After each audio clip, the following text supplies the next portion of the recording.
What is going on, everyone? Welcome back to TTP Sports, and sorry for the little longer wait to start this episode. I was in the Anthony San Filippo. Jesus Christ, I didn't realize my phone was all the way up like that. But yeah, like I said, I was in the Anthony San Filippo Twitter space talking about the Flyers and everything like that, and how frustrating that team is and losing out Johnny Gaudreau. But this is not going to be a Flyers video at all. This is going to be recapping the Phillies 8-2 loss to the Toronto Blue Jays as they get swept in this very short two-game series, and the offense is really struggling right now. Basically, with everything, they once again barely get any chances with runners in scoring position. They only had one chance in this ball game. Zack Wheeler was not himself in this game after a really good couple of innings in this ball game. Like the first, two innings, he was very solid, and then just the pitch count just kept ranking up there.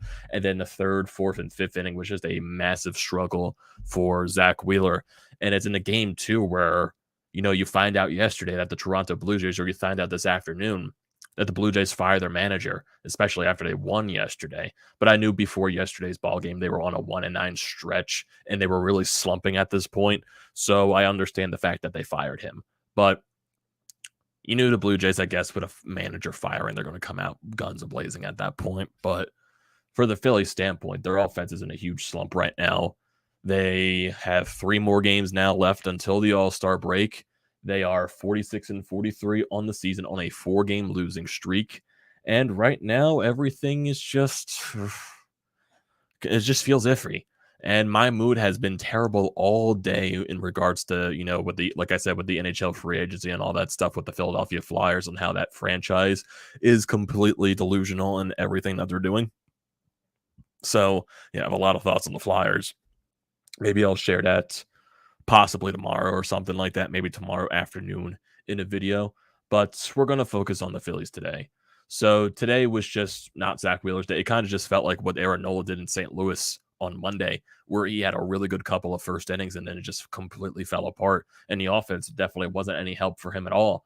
Zack Wheeler, he goes 4 2/3 innings, 7 hits allowed, 6 earned runs, 1 walk, 4 strikeouts, and 2 home runs allowed on 91 pitches. That was, Zack Wheeler had 2 straight games of scoreless baseball, and this is his first game where he allowed runs, and there were 6 earned runs.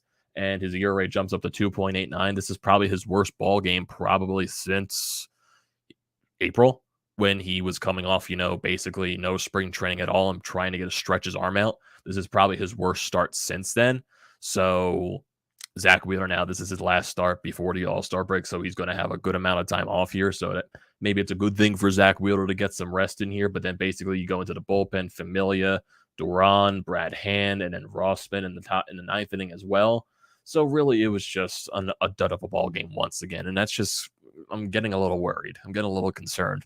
But maybe the benefit of the doubt is the All-Star break is coming up, and it's going to be a good time for these guys to get some rest. But if I'm looking at the lineup here, Kyle Schwarber goes 0-for in this game. Rhys Hoskins 0-for. Nick Castellanos went 1-for-4. Bryce and Stott went 1-for-3. Seriously, the Phillies only had 2 hits in this ball game. Ross Stripling, he was dealing today. 7 innings, 2 hits, 2 runs, 6 strikeouts, 81 pitches. So it's just, I don't know. I don't know at all. I'm not going to, completely overreact and say, oh, we're not going to make the playoffs. They've been on a really good stretch since the start of June when Rob Thompson took over. This is really like their first sense of adversity here with Rob Thompson as the manager. I'm going to feeling a sneeze coming on here. Man, today has been a sneeze-filled day. It's probably why the Phillies are making me sneeze. I think that is the entire reason why. They're setting off my allergies. But still, this is their first slump with Rob Thompson.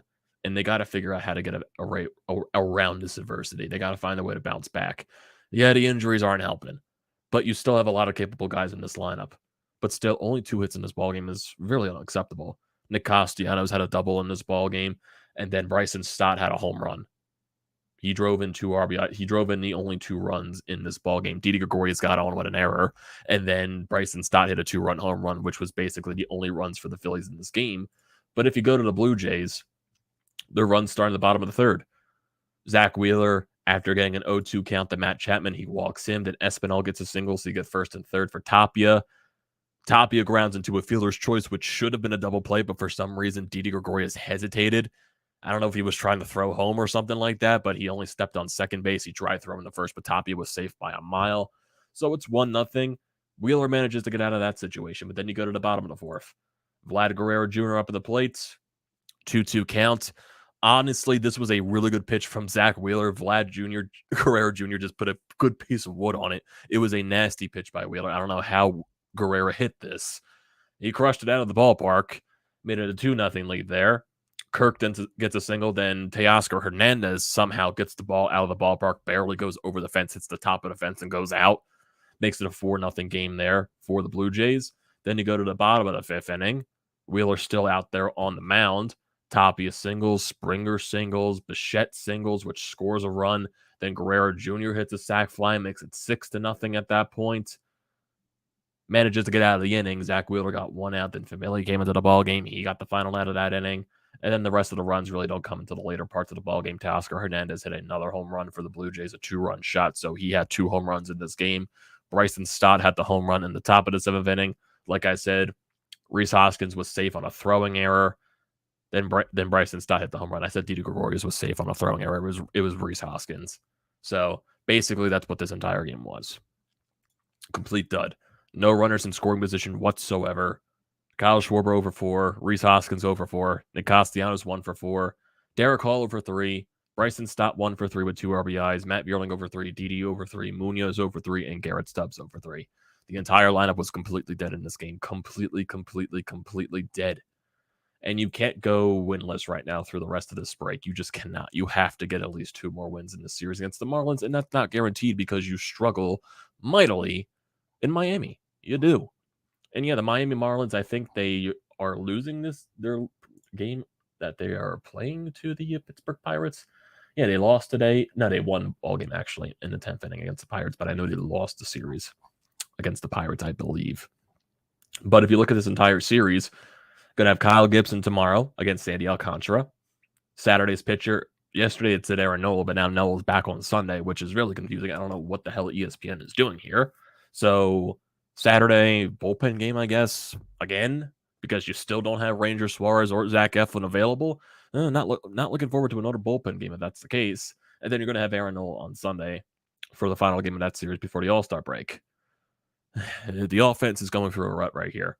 Kyle Schwarber is struggling a little bit. He's going to the All-Star game and all that stuff. Rhys Hoskins, he's doing all he can. Nick Castellanos, it's the same old. He gets a double. You hope it could start something, but you're not, really not praying at that point something can go in, and it's really not going to happen at that point because that's just been how the season has been going. It's, like I said, they're facing their first string of adversity with Rob Thompson as the manager. All-Star break, I do believe, is going to be a major help for this team, but they need to win a game or 2 in Miami. They really do. They've lost 4 straight games, the final 2 in St. Louis, these 2 games to Toronto. I'm telling you to win. You got Alcantara on the mound tomorrow, and that's not guaranteed you're going to win because Alcantara has been nasty this year. He's been probably the best pitcher in baseball. 9-3 ERA with a 1.73 9-3 win-loss, 1.73 ERA, 111 strikeouts. The dude has been fantastic this year. Looking at his last so many starts, they've been a lot of wins.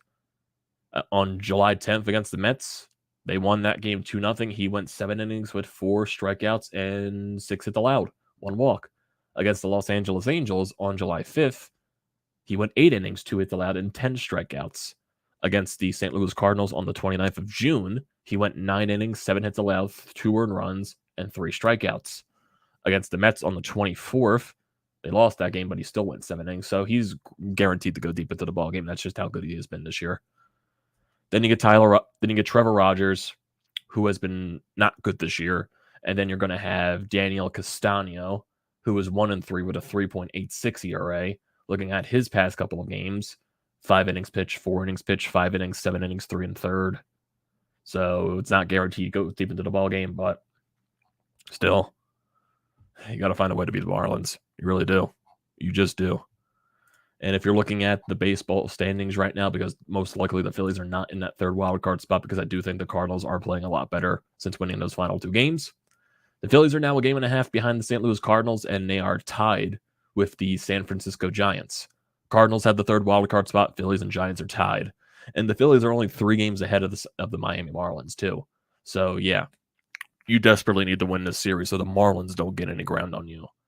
You got to win this series. This is a really important series before the All-Star break. You cannot be losing any more games. You just cannot go on an extended losing streak. You do not want that type of feeling going into the All-Star break. You just do not. Injuries are a major factor, I know, but I know there's a lot of capable guys in this lineup. There definitely is. And the hitting seems to be taking a factor to that. I don't know why. Because right now with, Kyle Schwarber's going through a little bit of a slump, and recently the offenses had been either him or Rhys Hoskins. And now that Kyle Schwarber is in that slump, no one else is picking up the pace, and that's really bothersome right here. It really is. Kyle Schwarber was due to go in a slump. I'm not going to, criticize him heavily because he's been amazing this year, but someone else needs to pick up the goddamn slack. Rhys Hoskins, like I said, it's either been him or Kyle Schwarber. Nick Castellanos is a huge, it's obvious at that point. It's Nick Castellanos that needs to do something. He really does. Bryce and Stott hit 2 home runs in this series. You were down JT Realmuto because he didn't feel like taking the vaccine to help his teammates out. He abandoned his teammates because Canada can't tell him what to do. Everything like that. I'm really disappointed. I just am. I'm not going to say it's the end of the world because it obviously isn't.